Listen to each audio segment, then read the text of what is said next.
حبیب صاحب، اسلم خان صاحب نے بھی یہی کہا کہ پچھلے سال بھی ہم نے یہی رپورٹنگ کی تھی، اس سال بھی یہی صورتحال ہے. مجھے یاد ہے سعد صاحب بھی ایک دفعہ کراچی میں 2 سال پہلے کی باتیں پھنس گئے تھے، ایئرپورٹ تک نہیں پہنچ سکے تھے.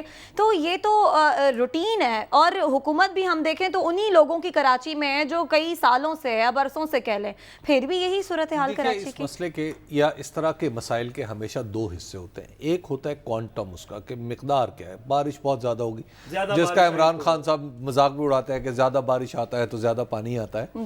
دیکھیے، ایک تو بارش کا کوانٹم کیا رہا، بارش کتنی ہوئی. دوسری بات یہ ہے کہ ہمارے پاس کیا ارینجمنٹ ہے. بارش دنیا بھر میں جن شہروں میں زیادہ ہوتی ہے، بہت زیادہ بارش ہوتی ہے ساری دنیا میں، لیکن جہاں پہ بعض شہر ایسے بھی ہوتے ہیں جہاں پہ اگر جدہ میں، ریاض میں اگر ایک خاص حد سے زیادہ بارش ہو جائے تو شہر ڈوبنے کے قریب، اربن فلڈنگ ہو جاتی ہے. اور یہ کوئی نیا فنومنا نہیں ہے. لیکن ہم اگر یہ دیکھیں کہ جتنی بارش کراچی میں ہو رہی ہے وہ مینیجبل ہے، تو ہاں، اس کا جواب یہ ہے کہ وہ مینیجبل ہے. مسئلہ یہ ہے کہ ہم نے نالوں کے ارد گرد تعمیرات کر رکھی ہیں. جب نالوں کے ارد گرد سے تعمیرات ہٹانے کی کوشش کرتے ہیں تو کبھی ایم کیو ایم کو پریشانی لاحق ہو جاتی ہے، کبھی پیپلز پارٹی کو پریشانی لاحق ہو جاتی ہے، کیونکہ سب نے اپنی اپنی ٹرف وہاں بنا رکھی ہے. سب یہ سمجھتے ہیں کہ یہ علاقہ میرا ہے، وہ علاقہ اس کا ہے. کہیں پہ خود ایم کیو ایم کے اندر باہمی طور پہ کچھ نہ کچھ پرابلم ہو جاتا ہے.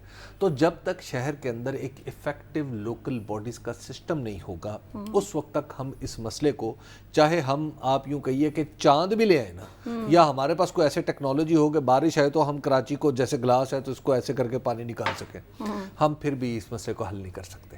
ہمیں ایک لوکل گورنمنٹ کا سسٹم طاقتور، یہ کراچی کی ضرورت ہے.